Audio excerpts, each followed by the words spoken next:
In every great story, the villain does not always enter the room with chaos. Sometimes he enters quietly, sometimes he doesn't enter at all, but you feel his presence. Silence.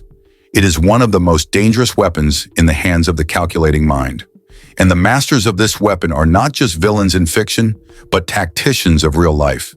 Sun Tzu, Machiavelli. Men who understood that true power is rarely loud. It moves in the shadows, beneath the surface, unnoticed until it is far too late.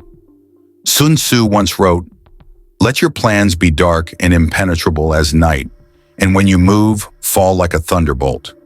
He teaches us that in war and in life, the loud man is the predictable man. The one who reveals too much, speaks too quickly, exposes his position. The silent man?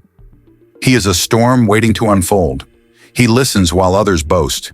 He observes while others argue. And when the moment is right, he acts with precision. Niccolò Machiavelli, the master of statecraft and human nature, echoes this. He believed manipulation is not about deception for the sake of cruelty. It is about understanding human desires, fears, and ambitions, and using them as tools. He taught that people will follow the appearance of virtue more than virtue itself, that to control, one must allow others to believe they are in control. The true manipulator crafts illusions, lets his enemies overreach, and then he dismantles them, piece by piece. But here is what makes these minds dangerous. They understood patience. They knew the long game better than anyone. While others scrambled for quick victories, they planted seeds of influence, slowly tightening their grip on power. The villain's silence is never emptiness. It is a calculated pause, a space for reflection, observation, and preparation. Because in silence, they collect the information that others carelessly spill. They learn your weaknesses, not by asking, but by letting you reveal them yourself. And manipulation? It is not always direct control. It is the gentle nudge that makes you believe the decision was your own. It is power disguised as suggestion. It is mastery over emotion, while others are slaves to theirs. But here lies the greatest truth. Villains do not win because they are evil. They win because they understand people. They study them, they predict them, and they never ever underestimate the power of silence. In the words of Sun Tzu, the supreme art of war is to subdue the enemy without fighting. And in the wisdom of Machiavelli, everyone sees what you appear to be, few experience what you really are. The psychology of villains is not a lesson in cruelty. It is a lesson in control.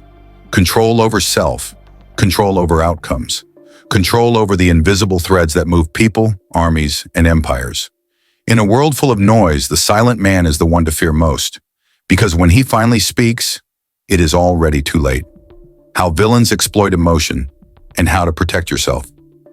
While the silent manipulator works in the shadows, their true weapon is not silence alone.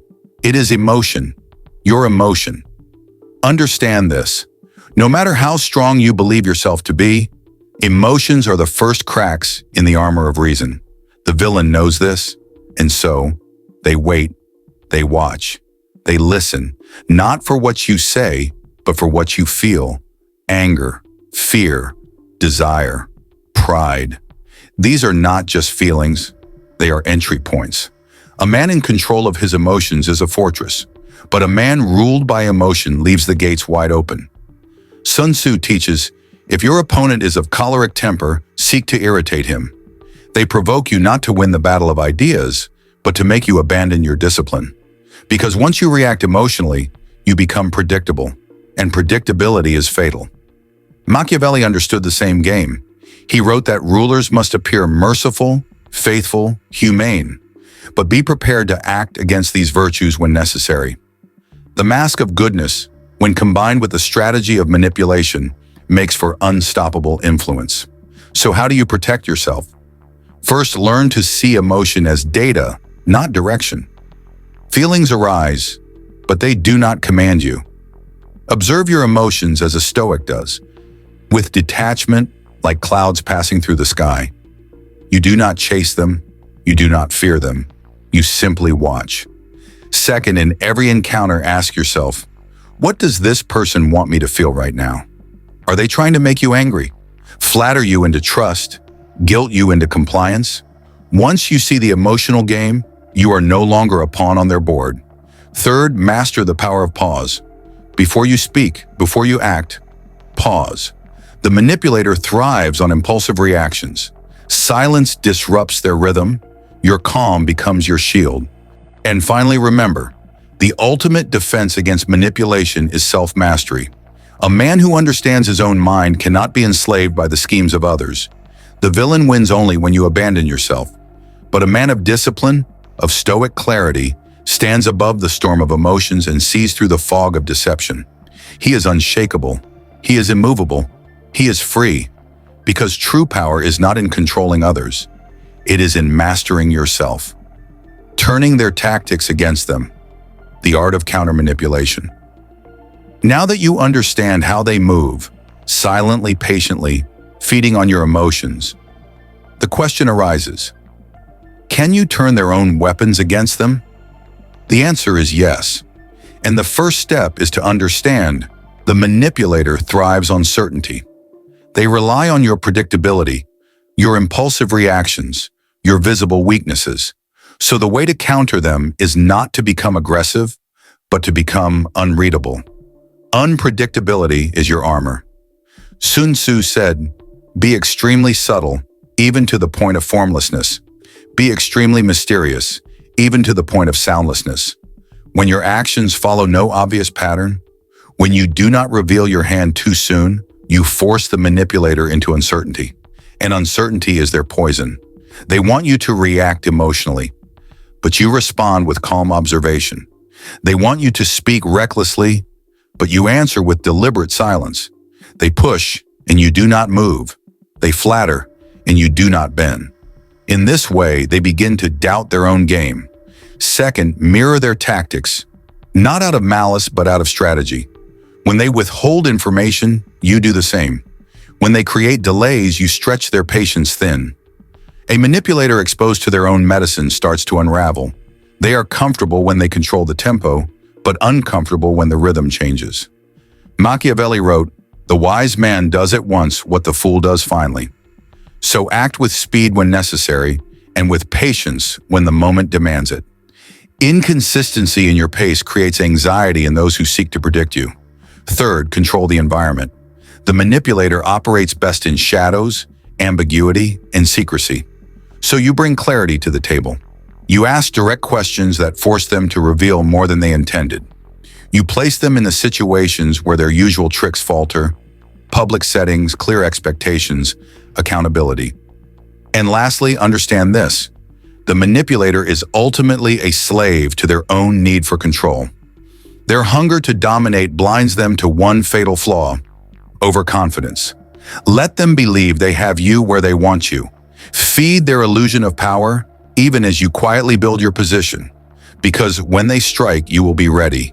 And when they stumble, you will not hesitate. Victory over the manipulator does not come from matching their malice, but from mastering their method and then rising above it. You do not need to become a villain to defeat one. You only need to become a master of yourself. The ethics of power, using strategy without losing your soul. There is a critical moment in every journey through power and strategy. The moment when you realize you could play the game just as ruthlessly as they do. You have seen the manipulator's playbook. You understand their silence, their deception, their emotional traps. And now you possess the tools to use these tactics yourself. But here's the question that defines a man. Will you let the darkness you faced shape the man you become? Sun Tzu taught the art of war, but only as a last resort. He wrote, "The supreme art of war is to subdue the enemy without fighting." And Machiavelli, often misunderstood as a cold schemer, knew the balance between force and wisdom. He advised rulers not to seek cruelty for its own sake, but to use it sparingly, strategically, and only when necessary for stability. The wise man understands. Tactics are neutral. It is the hand that uses them, and the heart behind the hand that determines their nature. You must never let strategy become your identity. You use these tools, yes. You understand them deeply, yes. But you do not allow them to corrupt your spirit. A man who abandons his principles for victory loses more than his enemy ever could take. He loses himself. So here is the path of power, walked with wisdom. Use silence not to deceive, but to listen, to see the truth in others and in yourself. Use unpredictability not to spread chaos, but to preserve your freedom, to remain unbound by the traps others set. Use emotional control not to manipulate, but to remain unshaken, to stand tall when storms surround you. Because true mastery is not about dominating others.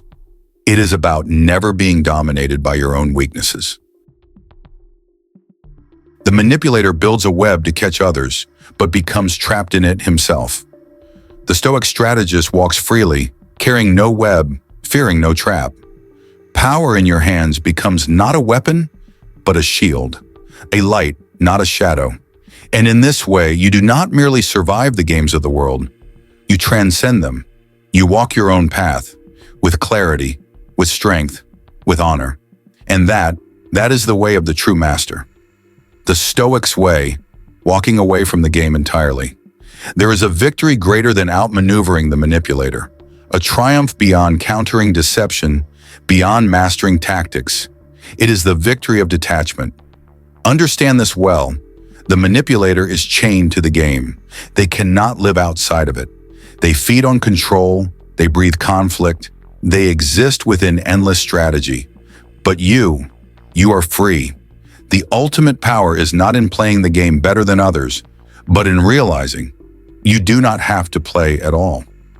Epictetus, the great Stoic philosopher, taught, "We suffer not from the events in our lives, but from our judgment about them."